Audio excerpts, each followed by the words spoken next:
शिव शक्ति की, भक्त और भक्ति की ये कथा महान। शिव महापुराण, शिव महापुराण, शिव महापुराण। ओम नमः शिवाय, नमः शिवाय, ओम नमः शिवाय, नमः शिवाय, नमः शिवाय, ओम नमः शिवाय, नमः शिवाय, नमः शिवाय।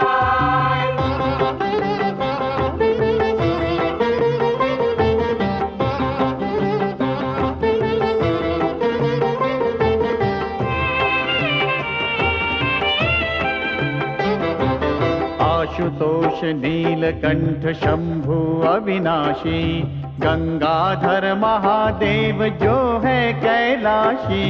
आशुतोष नीलकंठ शंभु अविनाशी, गंगाधर महादेव जो है कैलाशी।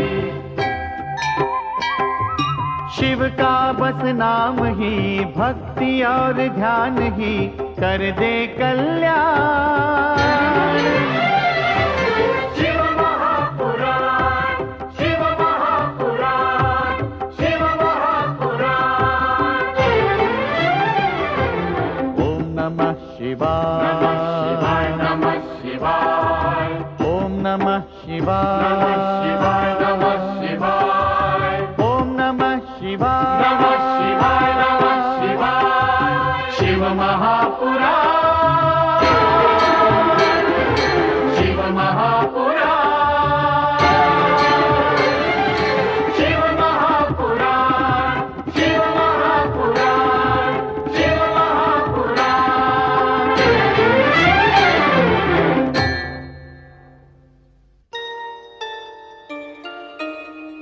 लोहपुर, रजतपुर तथा स्वर्णपुर में शिवाराधना करते हुए तीनों तारक पुत्रों तारकाक्ष, कमलाक्ष तथा विद्युन्माली को देवर्षि नारद देखते हैं तथा देवताओं सहित भगवान शिव शंकर की शरण में कैलाश पहुंचते हैं तथा उनसे निवेदन करते हैं कि तारकासुर के तीनों पुत्र देवशत्रु हैं तथा अपने पिता की मृत्यु का प्रतिशोध लेने के लिए वे कभी भी स्वर्ग पर आक्रमण कर सकते हैं। परंतु महादेव इस तर्क से सहमत नहीं होते और देवराज को बताते हैं कि जब तक तीनों तारक पुत्र हमारी आराधना में लीन हैं, हम उनका संहार कदापि नहीं करेंगे। तत्पश्चात तारक पुत्रों के अंत का उपाय जानने के लिए देवराज देवगुरु बृहस्पति के साथ भगवान विष्णु के पास पहुंचते हैं। देवराज के मन की बात जान लेने के पश्चात भगवान विष्णु देवराज को आश्वासन देते हैं कि वे उनकी सहायता अवश्य करेंगे। तदनंतर भगवान विष्णु अपने आराधक हरिभक्त का स्मरण करके उसे आदेश देते हैं कि वो चार्वाक का रूप धारण करके अपने अकाट्य तर्कों से तीनों तारक पुत्रों को शिवाराधना से विमुख करके उनमें छुपी आसुरी वृत्ति को उभारे। सबसे पहले चार्वाक लोहपुर में विद्युन्माली के पास पहुंचता है तथा उसकी प्रशंसाओं के पुल बांधकर उसे सर्वश्रेष्ठ असुर निरूपित करके कहता है कि जिस शिव के पुत्र ने आपके पिता का नृशंसतापूर्वक संहार किया, उसी शिव की आराधना करना आपके लिए अशोभनीय है। विद्युन्माली चार्वाक के तर्कों से अत्यंत प्रभावित होता है तथा कहता है कि मेरा भ्रम दूर करके तुमने मुझ पर बहुत बड़ा उपकार किया है। चार्वाक का अगला चरण रजतपुर में पड़ता है, जहां कमलाक्ष के सम्मुख शिवनिंदा करके वो उसे प्रेरित करता है कि अपनी तपस्या से प्राप्त वैभव का भरपूर उपयोग करके वो दैत्य शत्रु देवताओं को इस योग्य ही न रहने दे कि भविष्य में वे तीनों तारक पुत्रों पर आक्रमण कर सके। अंत में चार्वाक स्वर्णपुर में प्रवेश करके तारकाक्ष को उसकी आसुरी शक्तियों का स्मरण कराता है। तारकाक्ष शिवाराधना छोड़कर घोषणा करता है कि वे तीनों भाई मिलकर स्वर्ग लोक को अपने अधीन करेंगे तथा तीनों लोकों में असुरों का ध्वज फहराएंगे। ये समाचार पाकर ब्रह्मा विष्णु सहित सभी देवगण कैलाश पहुंचते हैं तथा शिव से अनुरोध करते हैं कि अब धर्मभ्रष्ट तारक पुत्रों के संहार का समय आ गया है।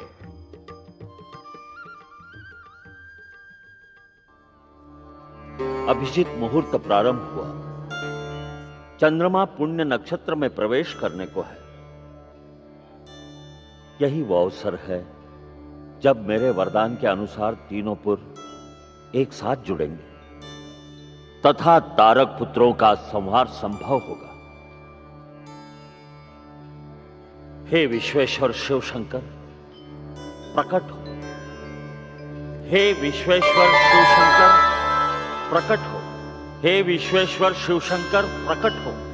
हे विश्वेश्वर, वो देखिए शिव शंकर।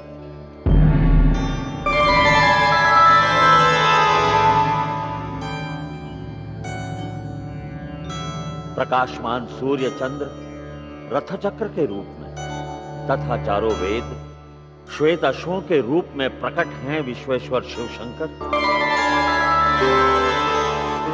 ब्रह्मदेव, आपके आह्वान का सम्मान करते हुए हम प्रकट हुए। शिव शंकर, आप इस संसार के कल्याणकर्ता तथा दुष्ट शक्तियों के संहार करता हैं। तीनों तारक पुत्रों ने आपकी भक्ति करके अपनी स्वार्थ सिद्धि का प्रयत्न किया, परंतु उनकी आसुरी शक्ति का दमन नहीं हुआ।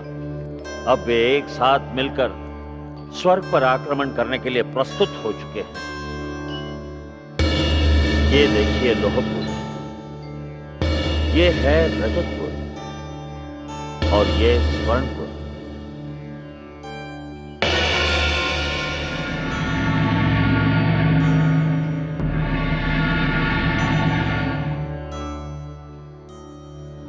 ब्रह्मदेव, आपके वरदान के अनुसार इन असुरों का संहार हमारे ही हाथों संभव है। हाँ शिव शंकर, यह सत्य है। इसीलिए आपकी अनुमति पाने के पश्चात मैंने इस दिव्य शिवव्रत का आह्वान किया है। यदि इसी अभिजीत मुहूर्त में आपने उनका संहार नहीं किया तो वे 1,000 वर्षों के लिए पुनः स्वच्छंद होकर संसार वासियों के कष्ट का कारण बनेंगे। चलिए शिव शंकर, चलिए।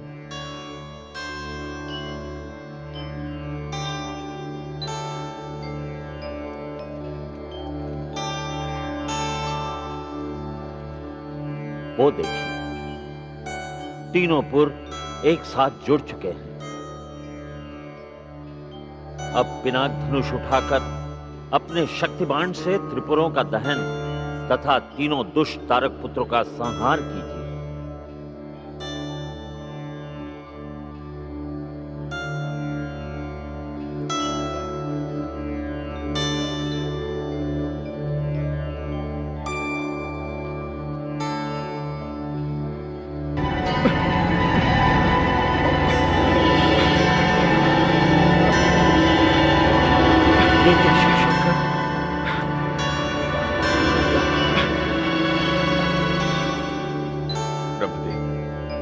ये क्या? हम अपने धनुष पर बाण चढ़ा क्यों नहीं पा रहे हैं? वो कौन सी शक्ति है जो हमें ऐसा करने से रोक रही है?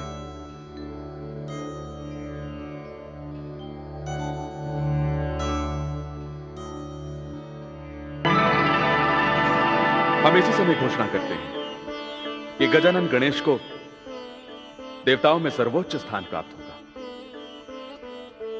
किसी भी देवी या देवता की पूजा से पूर्व गणेश को अग्र पूजा का अधिकार प्राप्त होगा। दानव या मानवी नहीं, देवताओं के लिए भी शुभ कार्य करने से पूर्व गजानन गणपति की पूजा करना अनिवार्य होगा। जो ऐसा नहीं करेगा वो किसी भी देवी या देवता की कृपा का पात्र नहीं होगा।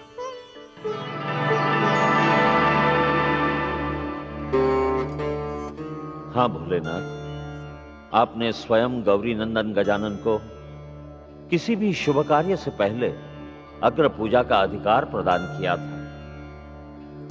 श्री गजानन की अग्र पूजा के बिना असुर संहार का महान कार्य कैसे संपन्न हो सकता है? गौरी नंदन गणेश प्रकट हुई तथा हमें अपनी पूजा का अवसर प्रदान कीजिए।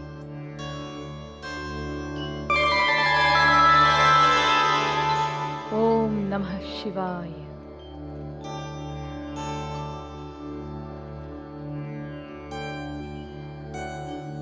आज्ञा पिताश्री। हमने तुम्हें पूजा के लिए आमंत्रित किया है पुत्र गणेश। आपने ही अग्र पूजा का अधिकार देकर मुझे विवश कर दिया है महादेव। अन्यथा पिता के हाथों पुत्र की पूजा कैसे संभव होती? तुम्हारी पूजा करके हमने संसार के सम्मुख एक नई परंपरा का प्रारंभ किया है पुत्र गणेश। अब से संसार का कोई भी कार्य तुम्हारी पूजा के बिना संपन्न नहीं होगा।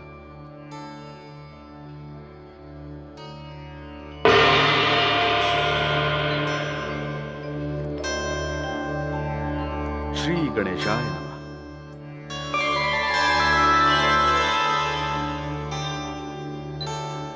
अब आपका कार्य निर्विघ्न संपन्न होगा पिताश्री। आपके आशीर्वाद से प्राप्त अब मेरी शक्ति भी आपके साथ है।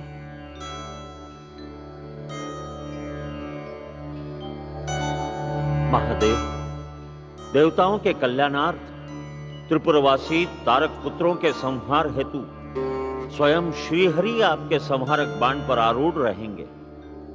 अब आप बाण चलाइए शिवशंकर।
आपने इन तारक पुत्रों का संहार करके जगत पर महान उपकार किया है। जगत उद्धारक भगवान शिव शंकर, आपकी जय हो। त्रिपुर संहारक भगवान शिव शंकर की जय।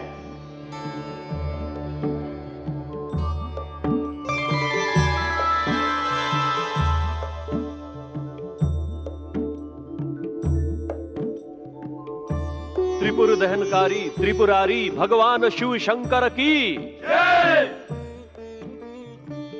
देव रक्षक भक्त वत्सल भगवान भोलेनाथ की जय। शिव शंकर, धर्म विरोधी अत्याचारी त्रिपुरवासियों के संहार से आपने हम देवताओं को भयमुक्त कर दिया। हम देवताओं का अभिवादन स्वीकार कीजिए महादेव। हम सब सदा आपके आभारी हैं शिव शंकर। अग्र पूज्य गणेश की पूजा से ही यह कठिन कार्य संपन्न हुआ है। इसलिए हमारे साथ गणेश भी सबके साधुवाद के अधिकारी हैं। ये आपकी कृपा है महेश्वर। पार्वती नंदन श्री गणेश की जय। श्री गजानन गणेश की जय। स्वामी, अब देवराज तथा देवता सदा सदा के लिए निश्चिंत हो गए। आपकी कृपा से तारकासुर के ही समान तारकाक्ष, कमलाक्ष तथा विद्युन्माली भी अपने दुष्कर्मों के कारण मृत्यु दंड के पात्र बने। तारक वंश संहार के पश्चात देवताओं के भय का कारण ही नहीं रहा। नारायण नारायण, हर हर महादेव। क्षमा करें माता, आज्ञा हो तो कुछ कहूं? अवश्य देवर्षि, आपको आज्ञा लेने की क्या आवश्यकता है? जो कुछ कहना है निसंदेह कहिए। सावधान रहना देवी, मुनिवर नारद कभी कभी ऐसे प्रश्न पूछ बैठते हैं जिनका उत्तर देना कठिन हो जाता है। नहीं भोलेनाथ, मैं कुछ पूछना नहीं चाहता। मैं तो केवल अपनी छोटी सी शंका आपके सम्मुख प्रस्तुत करना चाहता हूं। कहिए देवर्षि, क्या शंका उठ रही है आपके मन में? यही कि क्या देवता सदा सदा के लिए असुरों से भयमुक्त हो सकते हैं? माते, हमारा अनुभव तो यही बताता है कि देव शत्रु असुर जाति देवताओं को कभी शांति से नहीं रहने देगी।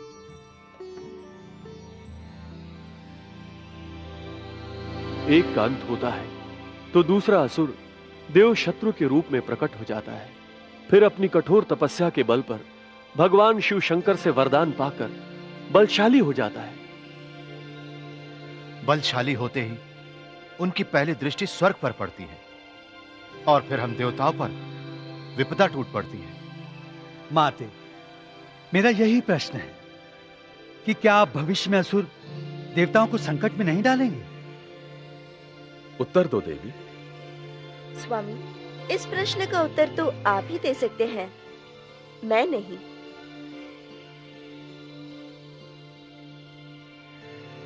सृष्टि के अटल विधान को बदलना असंभव है।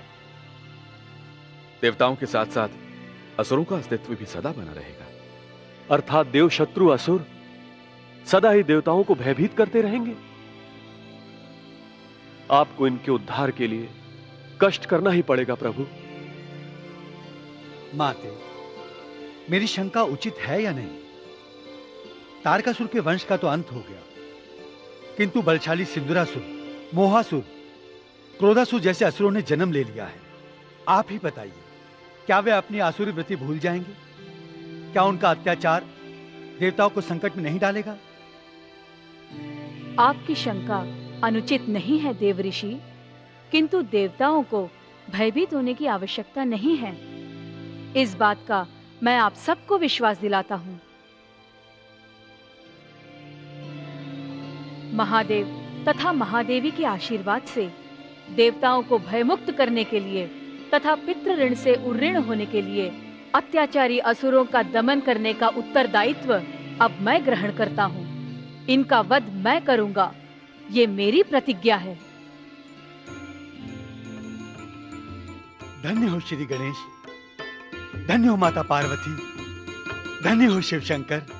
असुर विनाशक श्री गणेश की जय। भोलेनाथ शिव शंकर की जय। माता पार्वती की जय।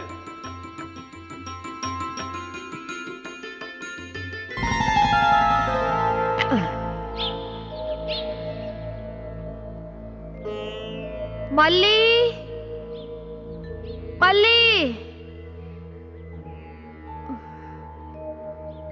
ये लड़की तो मेरी एक नहीं मानती, अपनी मनमानी करती है। अभी तक नहीं लौटी।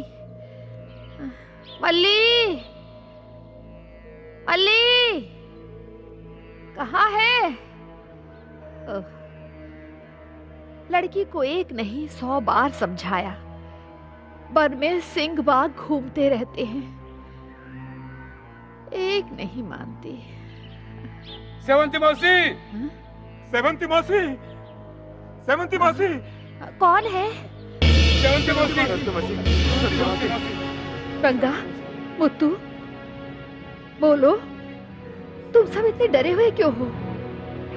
रंगा, मुत्तू, बोलो, तुम सब इतने डरे हुए क्यों हो? बताओ, क्या बात है? कुछ बोलते क्यों नहीं? सेवंती मौसी, वो मल्ली। उसी मल्ली की बाट देख रही हूँ। सवेरे वन में गई थी, अभी तक नहीं लौटी। मौसी, अब वो कभी नहीं लौटेगी मौसी, कभी नहीं।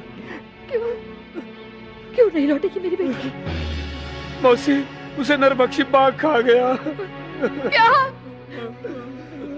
नहीं, नहीं, ऐसा नहीं हो सकता। नहीं, ऐसा नहीं हो सकता। शिव शंकर, भोलेनाथ, बल्ली, मेरी बेटी, बल्ली, बल्ली, शिव शंकर, भोलेनाथ, ये क्या हो गया? ऐसा नहीं हो सकता। मेरी बेटी को बाघ ने खा लिया। इसकी बेटी को बाघ ने खा लिया?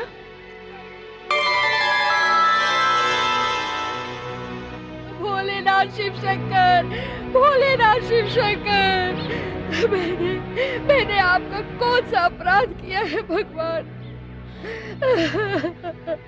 मैं तो आपके चरणों में नित्य शीश नवाती हूँ, बेल पत्र चढ़ाती हूँ, जल चढ़ाती हूँ, फिर भी आपने मेरी बेटी की प्राणों की रक्षा नहीं की भगवान। मेरी बल्ली, मेरी बेटी बल्ली, मेरे जीवन का एकमात्र आधार थी भगवान। उसे बचा लो भगवान, बचा लो।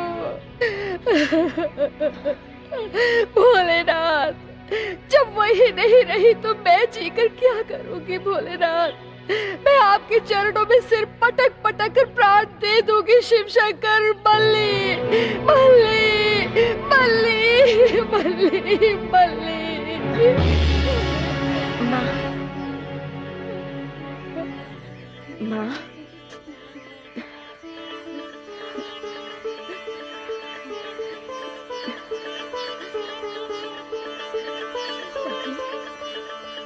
बल्ली, मेरी बच्ची, मेरी बेटी तो जीवित है।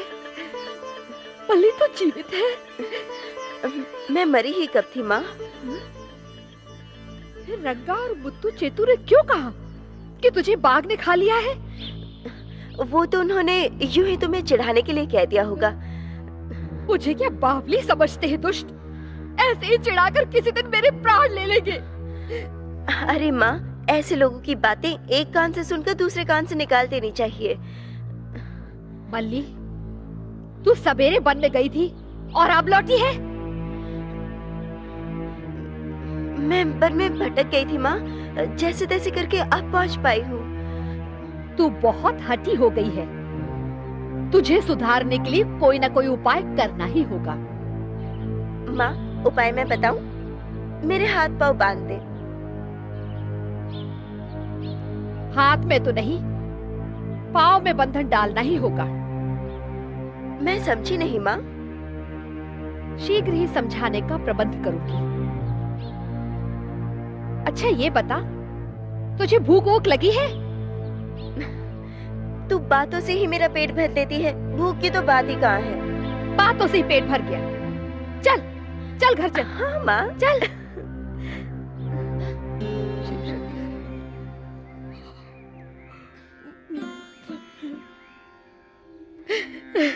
हे शिव शंकर, मैंने आपसे बहुत बुरा कह दिया शिव शंकर। मुझे क्षमा कर दो महादेव, मुझे क्षमा कर दो। माँ, तुमने जो कुछ भी कहा उन्होंने सुन लिया। भगवान शिव शंकर की कृपा से ही मैं तेरे पास आई हूँ। चल अब घर चल। चल।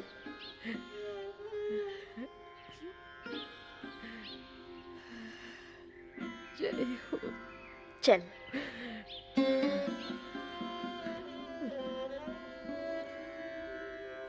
हर हर महादेव। जय शिव शंकर। करुणा निधान भगवान भोलेनाथ की जय।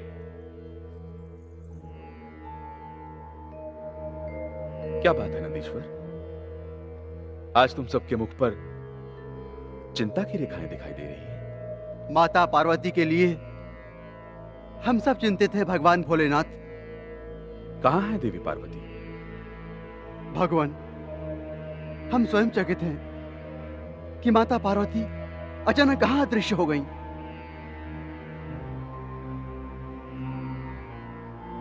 जया विजया, स्वामी, क्या देवी पार्वती ने इस विषय में तुम दोनों को कोई संकेत दिया था? नहीं शिवशंकर, आज प्रातः जब हम उनके कक्ष में गए थे तब वे वहां पर नहीं थी। अचानक कैलाश से अदृश्य होकर देवी ने हमें चिंतित कर दिया है भोलेनाथ।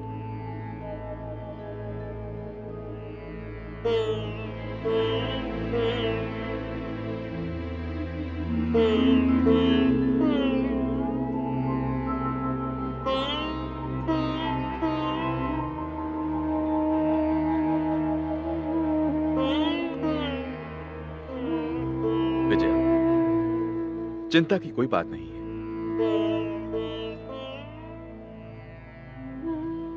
तुम स्वयं जानती हो कि देवी पार्वती स्वयं सर्वशक्तिमान है। उन्हें भला किस बात का भय हो सकता है? देवी पार्वती तो स्वयं ही यहां से अदृश्य होकर हम सबको आश्चर्यचकित कर देना चाहती होंगी। परंतु अचानक अदृश्य हो जाने का उनका उद्देश्य क्या हो सकता है प्रभु? हम सब इसीलिए व्यग्र हैं। व्यग्रता छोड़ो नंदीश्वर, शीघ्र ही देवी पार्वती का पता चल जाएगा।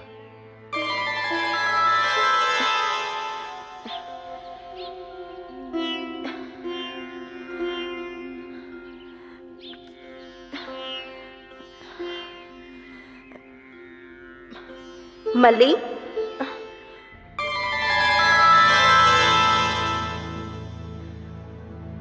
क्या सोच रही हो मल्ली?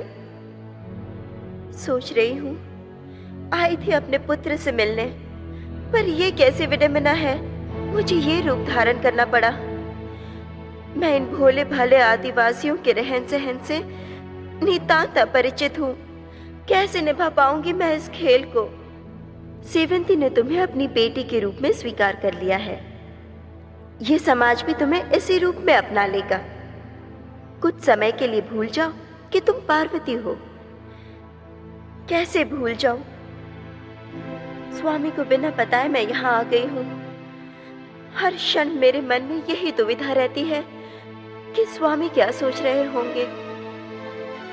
वे सर्वज्ञ है मल्ली, उनकी इच्छा से ही ये लीला हो रही है। वो जो कुछ भी सोच रहे होंगे तुम्हें शीघ्र ही पता चल जाएगा। जब तक मल्ली बनी रहना है, मल्ली बनी रहो। मल्ली,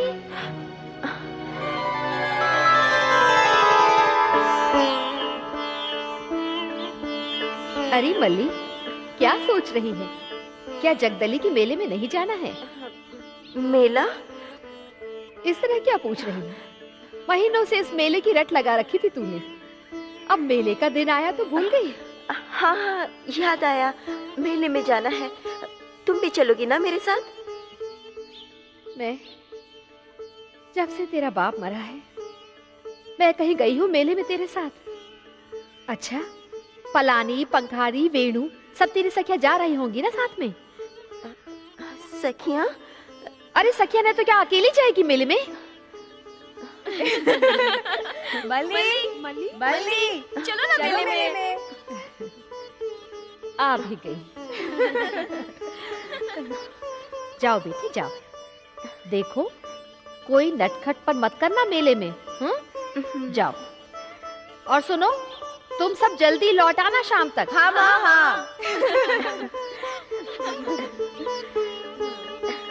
जाती हूँ माँ।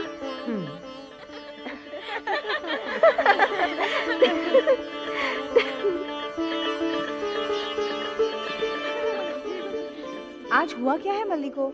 सोच में क्यों डूबी हुई है? हाँ मल्ली, आज तू इतनी चुपचाप क्यों है? अलग अलग क्यों लग रही है? नहीं तो, मैं कहाँ अलग लग रही हूँ? अरे मैं तो मल्ली हूँ, मल्ली।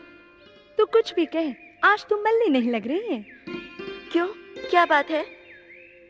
तू इतनी चंचल, बात बात में हंसा देने वाली, बात बात में रुला देने वाली, चिड़ियों की भांति चहचहाने वाली और बंदरिया की भांति उछलने वाली। मल्ली, तेरा यही स्वभाव तो हम सबको रिझाता है, और आज तू इतनी चुपचाप है, बता क्यों? नहीं तो, मैं कहाँ चुप हूँ, मैं तो बोल रही हूँ। नहीं मल्ली, कुछ बात है।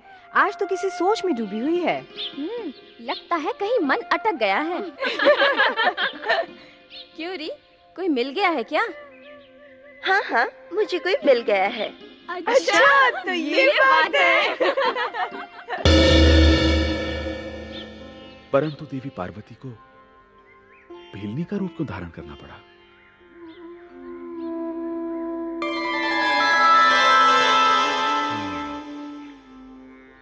अरे मल्ली, कुछ तो बोल। क्यों बोलेगी? सोच में जो डूबी हुई है। सोच में क्यों न डूबे? आज न जाने नैनों के कटाक्ष किस किस पर गिरेंगे। अरे धीरे धीरे बोल, कोई सुन लेगा तो पीछा करने लगेगा। चल हट।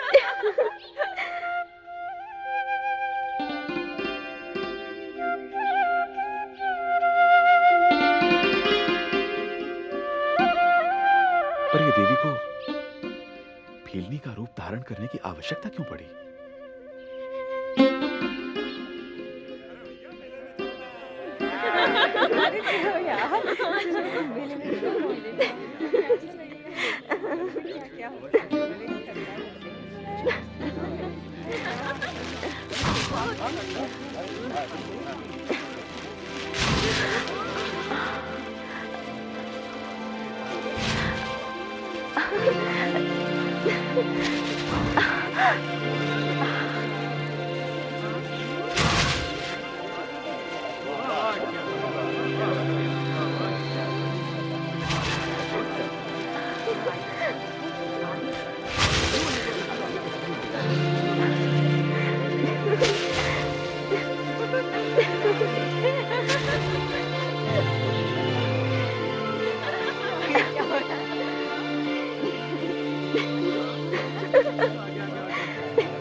मल्ली, ये भी सीख ले।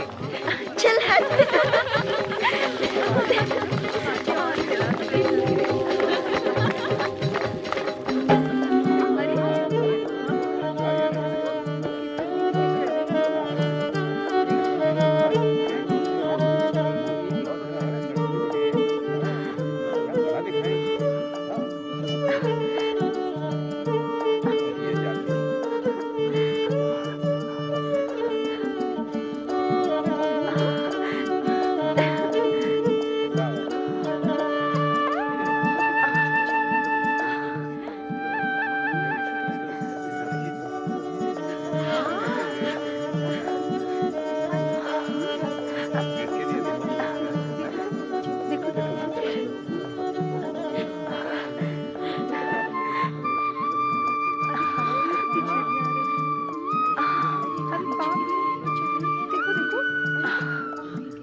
मल्ली, तू तो ऐसे देख रही है जैसे पहली बार ये खेल देख रही हो। नहीं नहीं, मैं तो बचपन से ये खेल देख रही हूँ। अरे ये तो इसलिए देख रही है कि अगले वर्ष रस्सी पर चलने का खेल यही दिखाने वाली है।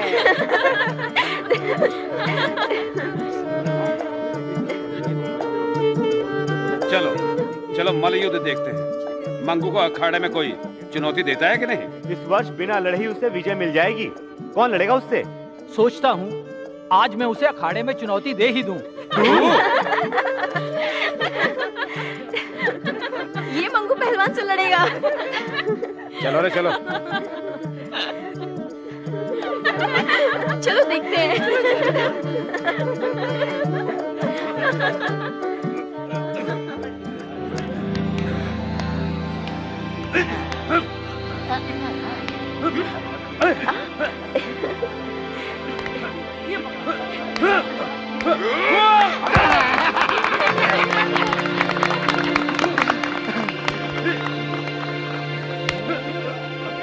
आप मत भैया।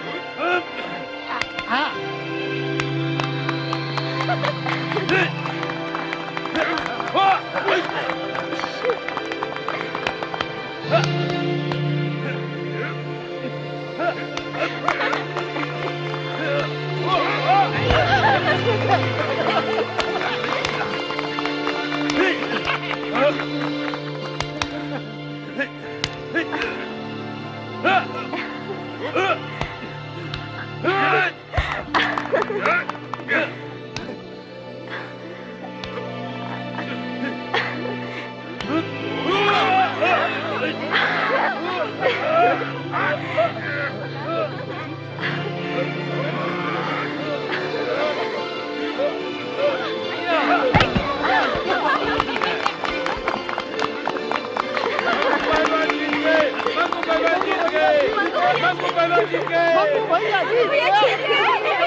पिछले कई वर्षों से मंगू अपने प्रतिद्वंदियों को इस अखाड़े की धूल चटाता आया है।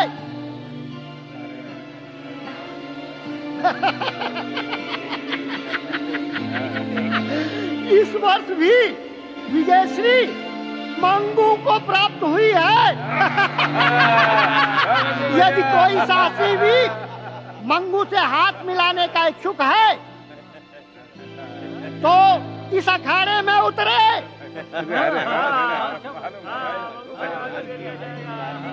अन्यथा पुरस्कार मंगू को दे दिया जाएगा।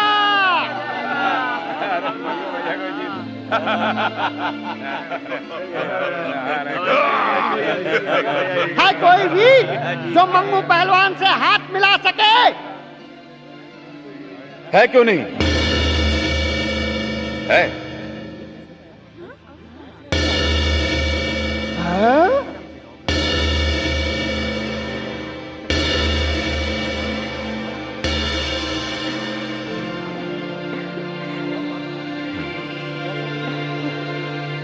निर्बलों को पछाड़ देने वाले को वीर नहीं कहा जाता। अरे मल्ली, तू तो इस प्रकार खिल उठी है जैसे तू उसे पहले से ही जानती है। कौन हो तुम? तुम्हारा परिचय क्या है? वीरों का परिचय उनकी वीरता हुआ करती है, और वो परिचय देने के लिए मैं प्रस्तुत हूं। तू मुझसे टकराएगा?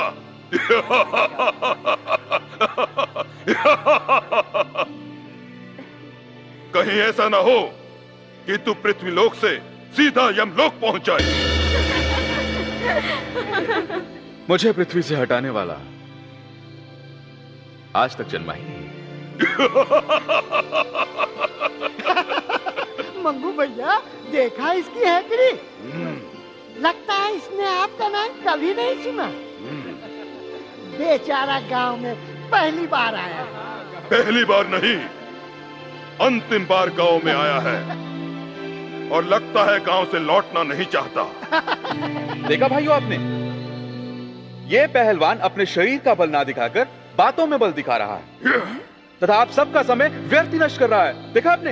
ये देखिए।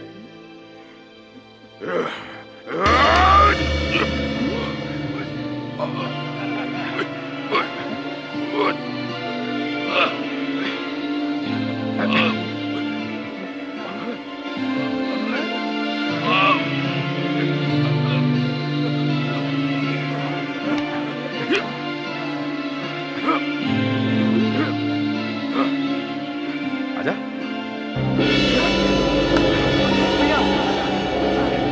जा पहलवान।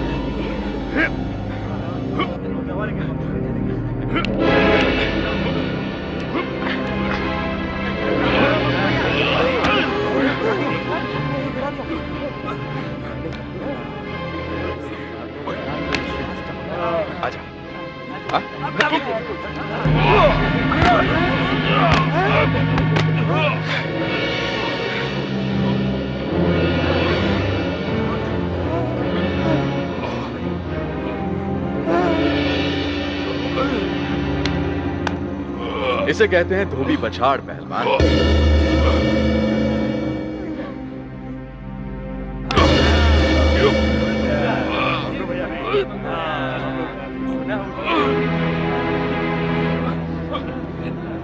और अधिक बल लगाओ पहलवान, और अधिक।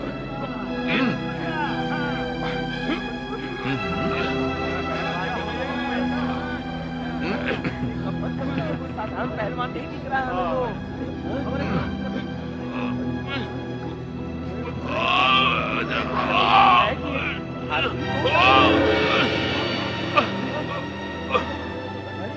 अरे क्या उंगलियां तोड़ डालेगा? चिंता न करो वीर शिरोमणि, धीरे धीरे तुम्हारे सारे अंग तोड़ दिए जाएंगे।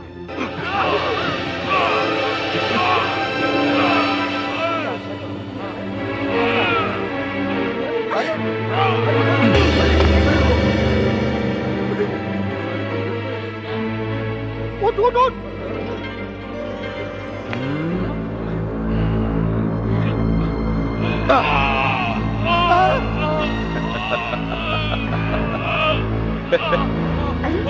इसने तो उसे गेंद की भांति उछाल दिया। बलवान तो है ही, सुंदर भी कितना लग रहा है। ए पलानी, ये ना कह कि तुझ अकेली को ही ये सुंदर लग रहा है।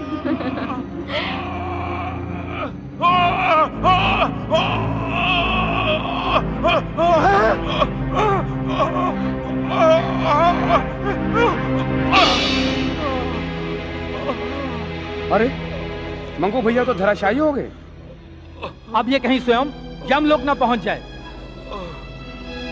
मंगू भैया, अरे मंगू भैया, मंगू भैया, मंगू भैया, आपने तो सारे गांव की नाक कटवा दी। मंगू भैया, मंगू भैया, मंगू भैया, क्या आप यमलोक सिधार गए? आप सब चिंता न कीजिए, ये तो केवल मूर्छित हुआ है, मरेगा नहीं। भाइयों, आज मैं बड़े दुख के साथ कह रहा हूं कि मंगू पहलवान पराजित हो गया है।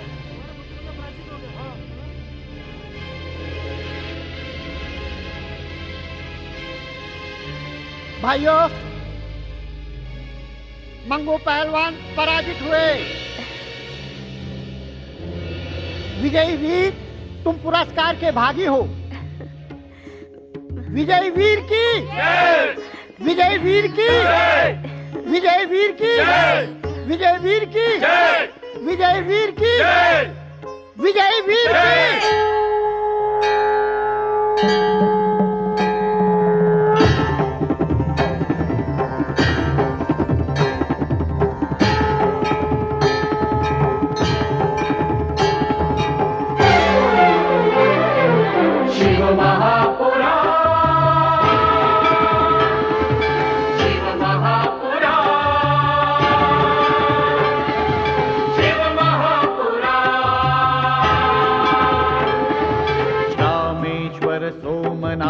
जय भीमा शंकर, महाकाल वैद्यनाथ जय केदारेश्वर। रामेश्वर सोमनाथ जय भीमा शंकर, महाकाल वैद्यनाथ जय केदारेश्वर। नाथों के नाथ की, भोले विश्वनाथ की महिमा का